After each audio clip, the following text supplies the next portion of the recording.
He is CC Sabathia, Hall of Famer now. How does that feel to be called a Hall of Famer? Feels good. It feels good. I mean, it's real now. You know what I mean? I gave the speech and had a chance to get up there and see all the guys. So it feels good. Your wife doesn't call you Hall of Famer, does she? Nobody in this house called me. How nervous? How nervous were you? Compare that to pitching in a World Series when you give your Hall of Fame speech. I was pretty nervous. I mean, knowing, from the time that you get elected that, you have 6 months to kind of give this speech and talk about, your life and this life achievement and who you want to thank and, all these different people. So that gave me a lot of anxiety. But I feel like the way I delivered my speech and not trying to thank a bunch of people and just tell stories about, who, helped me get to this point, I think that, helped me out a lot. But I'll tell you a quick story about the World Series. I would get nervous when I walked out before games or whatever. And, that postseason in '09, I wasn't getting the butterflies. I was just feeling good. I was feeling confident. I was feeling like I was going to pitch well. And, I went out for the same thing in Philly. I went out for game one. It was in Yankee Stadium and everything is fine. Like I feel great October night. And, my routine was after we threw the ball down to second base, I would go walk to A-Rod and get the ball from him with my bare hand. And I walked over to him. He tossed me the ball and he was like, "Let's go." I looked at him. I was like, "Let's go." And I looked down at the ball. And it said '09 Fall Classic on it. And I immediately broke out full sweat. I hadn't been nervous the whole time until I looked down and realized what I was doing. Like, damn, I'm in the World Series. After I gave the homer to Utley, and I kind of got back into it. But yeah, I mean, I broke out in a full sweat. Like, oh my God, like this is game one of the World Series. When you're at the Hall of Fame, do you meet anybody who brings back bad memories? Oh, no, not bad memories. Just like I'm a huge baseball fan. So just, they had a garden party on Friday night that Jane Forbes Clark hosted. And everywhere I looked around the room, I'm seeing my favorite player. Like I grew up playing, Nintendo RBI baseball and it's Rod Carew in there. It's, you know what I mean? It's your Eddie Murray, it's Ken Griffey Jr., it's Sandy Koufax, Randy Johnson. I mean, it's everybody's favorite player in the room. And on Friday night, I'm not going to lie, I got like a little imposter syndrome. I'm like, should I be in this room? You know what I'm saying? Like, this is like the elite of the elite. And to be part of that crew now feels good. But there's nothing like I gave up a home run to that guy. I hope he doesn't bring it up. No, I mean, and that's the perfect time to bring it up, right? Like, yes, I mean, as a Hall of Famer. Yeah, I gave up a couple of homers to Ichiro. We always tell the story. It's fun now to be able to tell those stories in that room because, you're all on the same team. A couple of home runs to Ichiro. Yeah. Couple of home runs. First time, so I started throwing 2006. Me and Carl Willis were trying to figure out an out pitch. And, I was throwing like this big loopy kind of slurve curveball thing. And we went down to the bullpen in Oakland, and he was like, "I'm gonna teach you how to throw a cutter." So we came out of that bullpen session with like this 82 mile an hour, 83 mile an hour slider. And me, in my mind, I'm thinking, "Oh, this thing is disgusting. Like I'm taking this right into the game." So I take it into the game, get 0-2 on Ichiro, hit it off the window his first at bat. Like, it's Ichi. You know what I mean? Like this, I've seen this thing move. Like it's nasty. So. He comes up again, first pitch, I throw it to him. First pitch of that bat, he hits it out again. But it ends up becoming like my out pitch. You know what I'm saying? Like that's the pitch that, kind of took my career to the next level. And, Ichi loved it the first time he saw it. Well, no, it was his out pitch. He hit it out of the ballpark. Who picked out the Jordans that you wore during your speech? They were actually specially made from Jordan. They were kind of, I made a bunch of shoes my last year in 2019 during Players Weekend, and they were combined with like a high school shoe that had some Milwaukee stuff in there, some Cleveland stuff in there. The cool part about it is I played for 3 teams that have Navy in it. So Like the left shoe was navy and gold, and that represented my Yankee, Milwaukee and Cleveland days. And then the right one was red, which represented my high school. So, I'm just forever thankful for the Jordan family.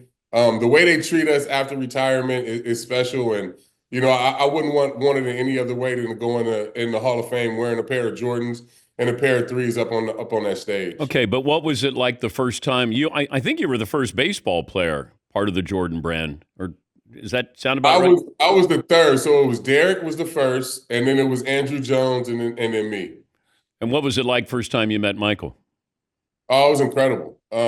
He's you got to be confident when you're around MJ, right? Because he's like I said, talked about earlier, he's everybody's favorite player. He's the alpha of all alphas. So you gotta be confident when you're around him. But I enjoy spending time with him. He's CC Sabathia, the newly inducted member of the Baseball Hall of Fame. You did all these things with the Yankees, but it feels like people still bring up what happened like the last 2 months when you're with Milwaukee, where they were like, 3 days rest. CC, go out there and get him. And you had an incredible, you knew that you were leaving Milwaukee. They knew you were leaving, but they worked your ass off. And, I still look back on that. I mean, that's an amazing run. What were your thoughts when they kept sending you out and it felt like on 3 days rest? Well, it wasn't so much them. They were kind of freaking out, just along with everybody else, my agent, everybody except for kind of me and my wife. Like I told her, how I felt. And the biggest thing was, I had got traded from Cleveland, and I had been in that organization from the time I was 17. And that summer I was, 28 years old. I had been there for, 10 and a half years. And, when I walked into the clubhouse in Milwaukee, I was scared to death. I didn't know what was going to happen. I had never been in another organization.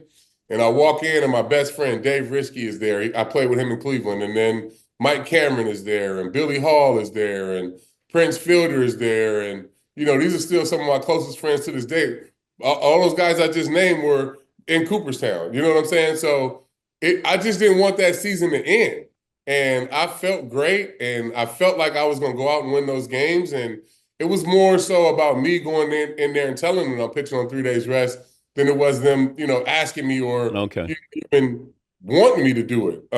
It was more me. So one thing is during that time, I never in my career felt like I was going to, knew that I was going to win games. And during that time, I felt like, if you give me the ball, I can go out and complete a game and win a game. So I wanted to get that franchise and that city into the playoffs. And I think it was more about me, telling them that what I was doing more so than them, kind of asking or demanding.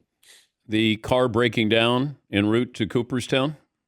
That's a 3.5 hour drive that took 8 hours or so to get there. Yeah, 3.5 hour drive normally. And for some reason, normally when we go on a road trip, me and my wife, we drive all over Martha's Vineyard, Hamptons, whatever.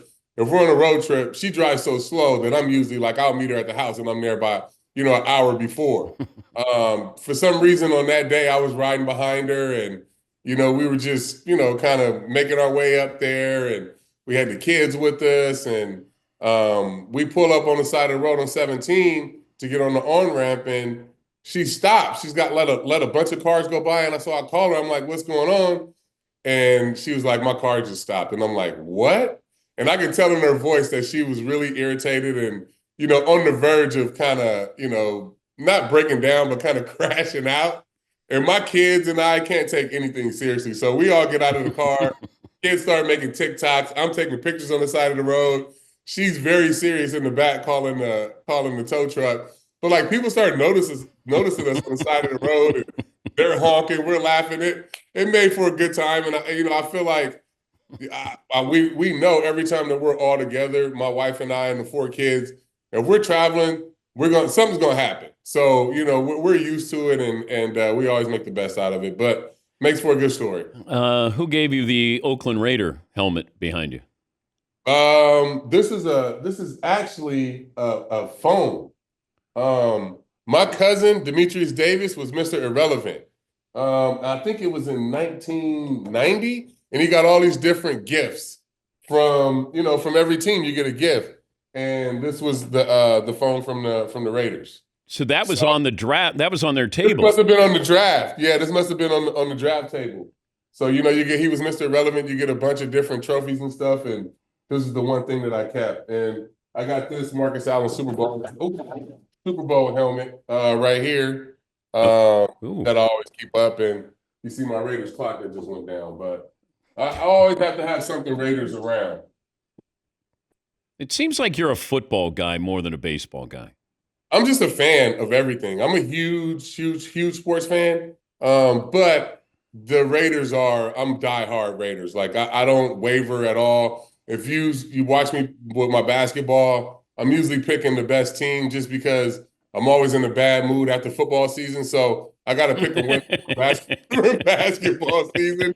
So if the Warriors aren't in it, I'm always going for a winner. But yeah, I mean, I'm just a huge Raiders fan, and I don't think that'll ever leave me. Okay, what do you think is going to happen this year? Hopefully, if we can stay healthy, I mean, the defense is really good. I love Brock Bowers. I would love to see what Geno Smith is going to do for us, but I think if we can stay healthy, we'll be okay. I mean, obviously, we're in that division with Mahomes and the Chiefs, and I think Justin Herbert is great. I even think Bo Nix and the Broncos are going to be good. So it's going to be a tough division, but we'll see what happens. If you could have Geno Smith as your quarterback or Tom Brady comes out of retirement? Ooh, I would want Tom Brady to come out of retirement to run the organization. I need somebody young with fresh legs. I mean, I'm fine with Geno being quarterback as long as he can stay healthy.